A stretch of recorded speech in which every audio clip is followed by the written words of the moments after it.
O agronegócio avalia que a mudança na demarcação de terras indígenas vai afetar investimentos no Brasil. Repórter Marcelo Matos. O agronegócio condena a revisão do marco temporal e avalia que haverá insegurança jurídica com a perda de investimentos no Brasil.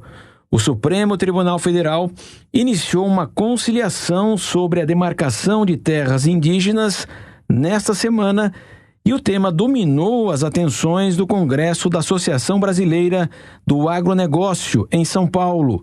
O governador Tarcísio de Freitas reforçou o posicionamento do Congresso. Da regularização fundiária é tão importante e vai seguir no nosso estado. Então é um estado que não haverá desordem, não haverá invasão de terra. A gente, graças a Deus, pode contar com um parlamento que tem defendido conquistas dos últimos anos. A partir de 2016, sobretudo, o Brasil enfrentou e passou por uma série de reformas estruturantes. Reformas que muitas vezes são atacadas, mas têm sido defendidas pelo Congresso, que não está transigindo com a questão do marco temporal, que não está transigindo com a questão do marco do saneamento, que não está transigindo com relação ao Código Florestal. O governador do Rio Grande do Sul, Eduardo Leite, também atribui ao Legislativo a decisão. Nós confiamos na condução do Congresso, e que se faça valer aquilo que o Congresso estabeleceu. A demanda está muito bem apresentada aqui hoje na manifestação do deputado Arnaldo Jardim. O Congresso se manifestou, o entendimento que tem sobre o marco temporal, ele deve ser respeitado pelas instâncias judiciais. Essa é a nossa impressão. No momento de reavaliação do marco temporal, a questão que envolve o Congresso e a análise do Supremo, o agronegócio defende a segurança jurídica para a atração de investimentos no Brasil. O presidente do sistema FAESP Senar São Paulo, Tirso Meirelles, explica o impacto da alteração na Constituição de 1988. Nós, do Brasil, deixamos 100 milhões de hectares para a nossa sociedade indígena. É um volume muito considerável. É praticamente, para você entender, os 100 milhões de hectares que nós produzimos, tudo que nós produzimos. Somos o maior exportador do agronegócio mundial, com 100 milhões.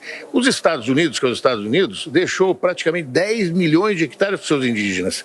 E deixou lá, ele tem 2,5 milhões de indígenas. Nós temos aqui 600 mil, já deixamos 100 milhões de hectares. Se você perde o respeito da Constituição, que foi colocado o marco temporal, e aí você perde o poder jurídico, nós estamos falando que nós vamos acrescentar mais 70 milhões. O presidente da Sociedade Rural Brasileira, Sérgio Bortoloso, considera não razoável a discussão. Quando o judiciário nos alertou dizendo, olha, vocês legislem sobre isso, senão nós vamos agir. Foi o que aconteceu, o Congresso legislou, definiu e mesmo assim o judiciário acabou fazendo um julgamento que hoje causa essa situação de, uma vez que já havia sido legislado. Então, na verdade, nós não entendemos isso como razoável e é por isso que a gente está sempre falando em todas as oportunidades que nós temos para contestar essa situação de insegurança jurídica, é assim que nós estamos fazendo. O presidente da ABAG, Associação Brasileira do Agronegócio, Luiz Carlos Correia Carvalho, reforça a atração de investimentos na economia. São questões essenciais que trazem equilíbrio, que trazem segurança.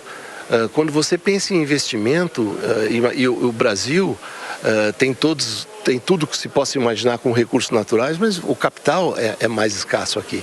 Portanto, a atração de capital externo para realizar tudo aquilo que queremos depende muito de segurança. O STF criou uma comissão especial formada pelo governo, indígenas, municípios, estados e Congresso, após a Corte Máxima considerar o marco temporal inconstitucional, enquanto o Congresso aprovou uma lei no sentido oposto, com base na Constituição de 1998.